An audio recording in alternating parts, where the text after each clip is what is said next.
চলুন একটা দৃশ্য কল্পনা করা যাক। 50 তলার ওপর একটা বিশাল কর্পোরেট অফিস।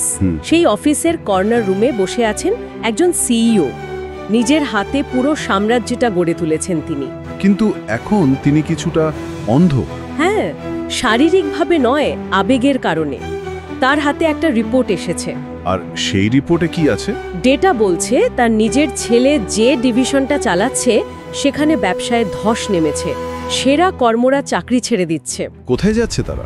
প্রতিযোগী কোম্পানিতে, যেটা চালাচ্ছে তারই এক ভাইপো।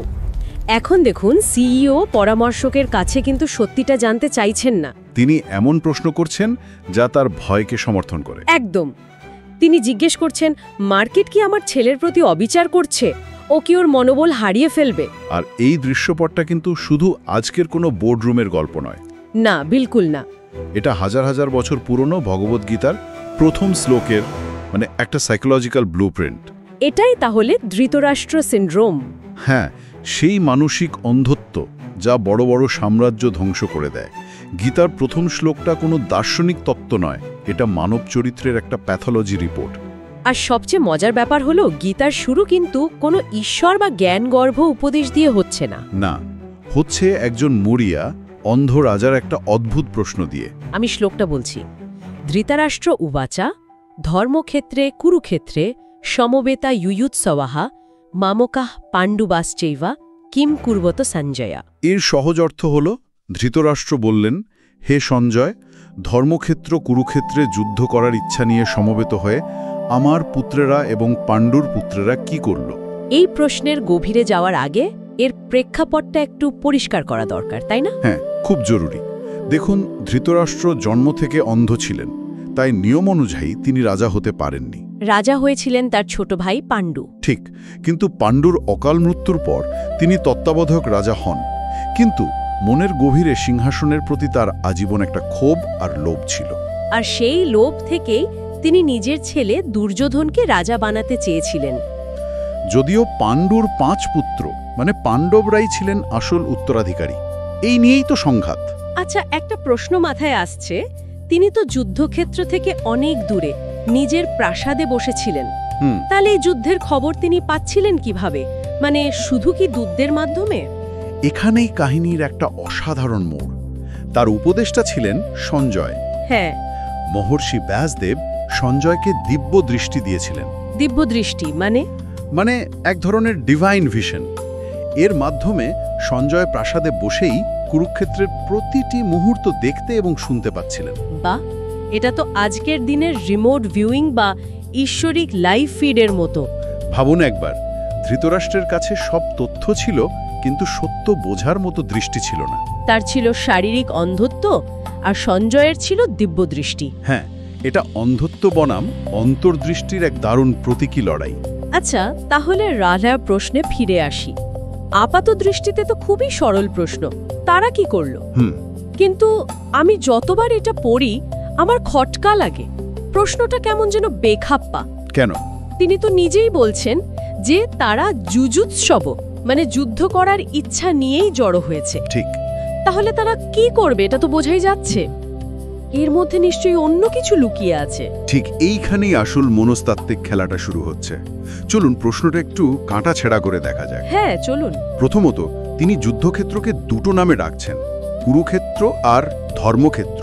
কুরুক্ষেত্র তো কুরু বংশের ভূমি, এটা তার পারিবারিক জমি, তার ক্ষমতার কেন্দ্র। কিন্তু ধর্মক্ষেত্র বা পুণ্যভূমি কেন বলছেন? কেন? কারণ তার ভয়।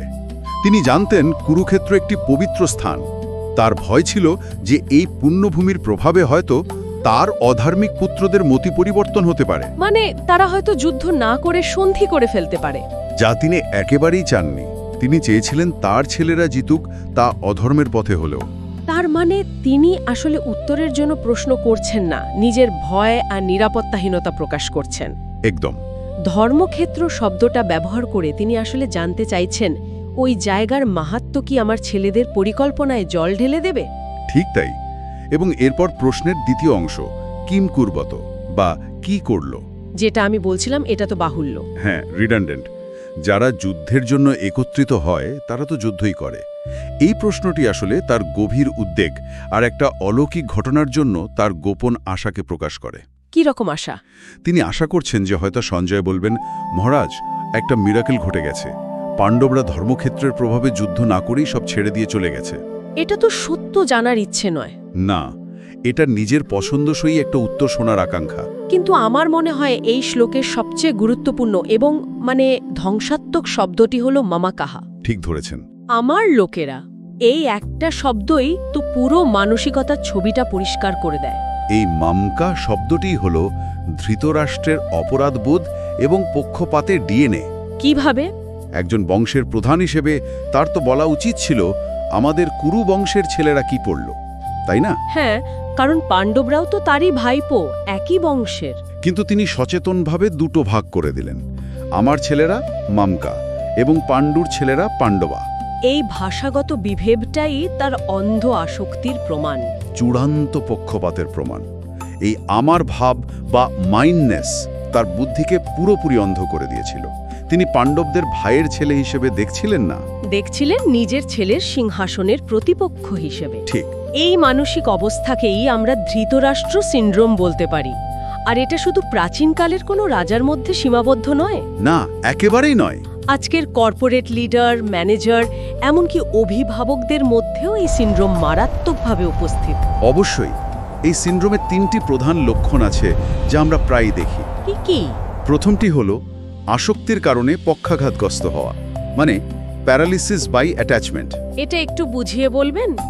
যখন একজন নেতা জানেন সঠিক পথ কোনটি, কিন্তু কোনো নির্দিষ্ট ব্যক্তি বা ফলাফলের প্রতি মোহের কারণে সেই পথে চলতে পারেন না। যেমন ধৃতরাষ্ট্র জানতেন দুর্যোধন ভুল। তিনি জানতেন পাণ্ডবদের রাজ্য ফিরিয়ে দেওয়া উচিত, কিন্তু ছেলের প্রতি তার অন্ধ আসক্তি তাকে সত্য ও কর্তব্যের পথ থেকে দূরে সরিয়ে রেখেছিল। তিনি জেনে বুঝেও নিষ্ক্রিয় ছিলেন।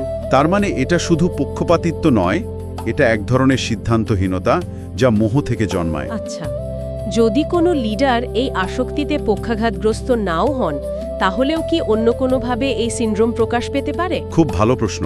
দ্বিতীয় লক্ষণটি ঠিক এখানেই প্রাসঙ্গিক। এটি হলো অন্যের মাধ্যমে নিজের জীবন বাঁচা, লিভিং ভিকেরিয়াসলি।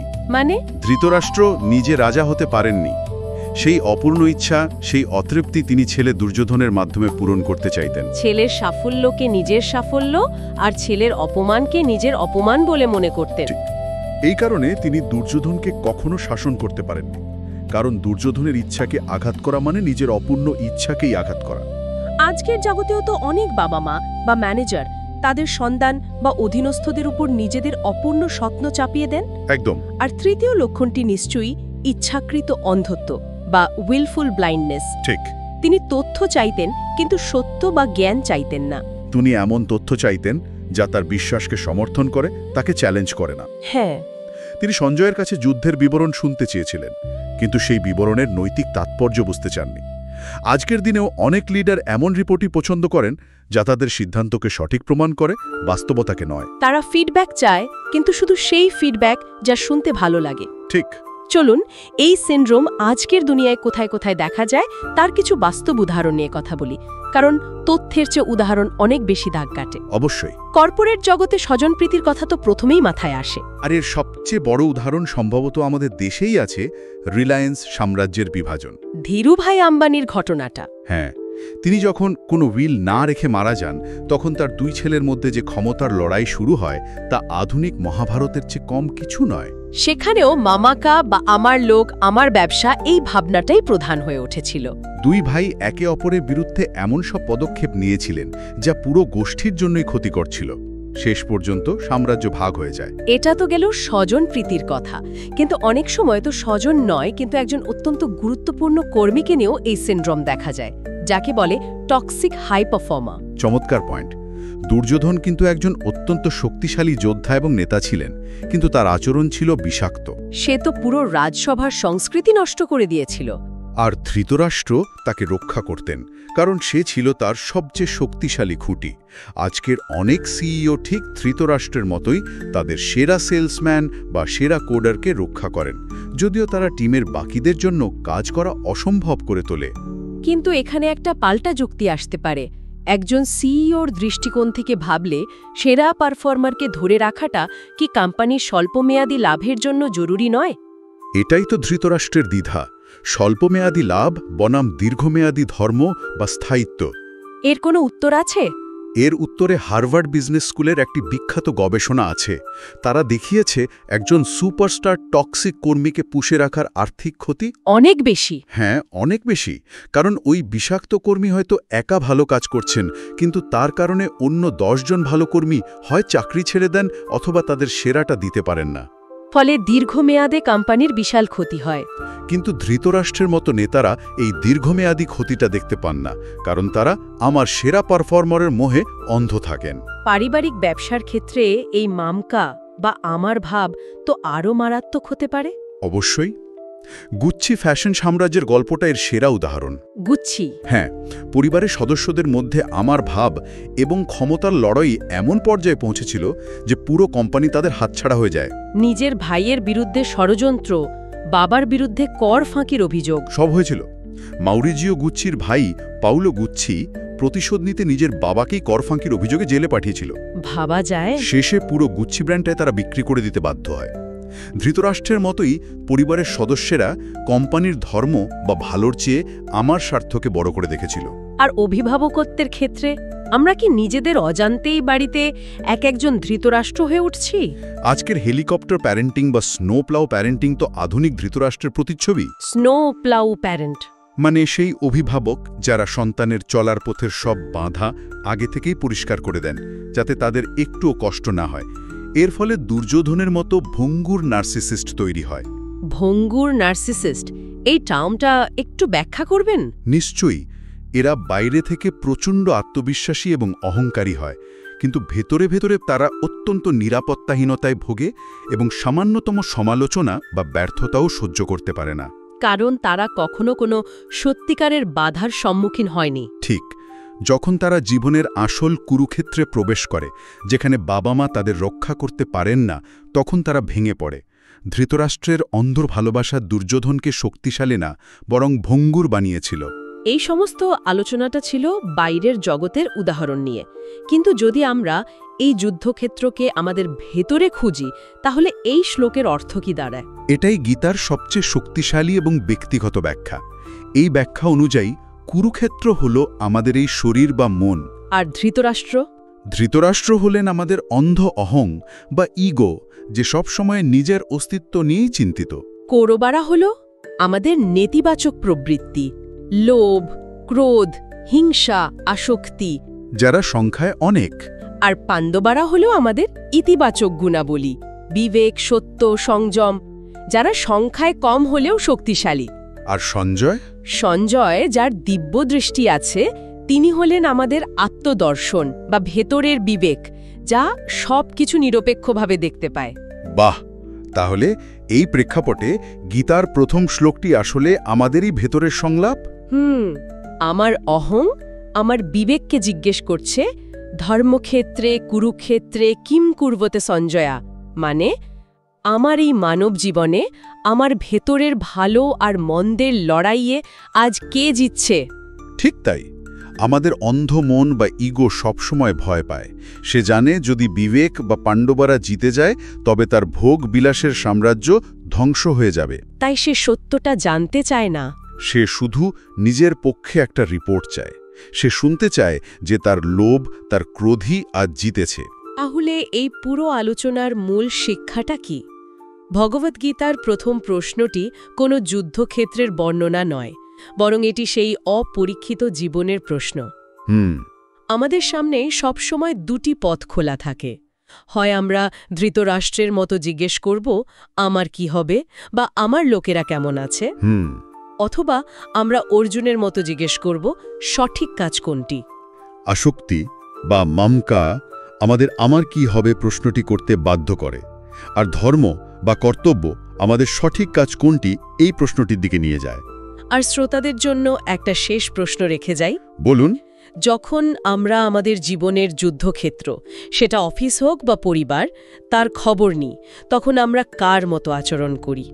আমরা কি সঞ্জয়ের মতো নিরপেক্ষভাবে সত্যটা জানতে চাই, তা যতই অপ্রিয় হোক না কেন? নাকি ধৃতরাষ্ট্রের মতো আমাদের পক্ষপাতদুষ্ট বিশ্বাসকে সমর্থন করে এমন একটি বিবরণ শুনতে চাই? আমাদের ভেতরের কোন দৃষ্টি দিয়ে আমরা জগৎ দেখি, সত্যদ্রষ্টা সঞ্জয়ের নাকি অন্ধ রাজার?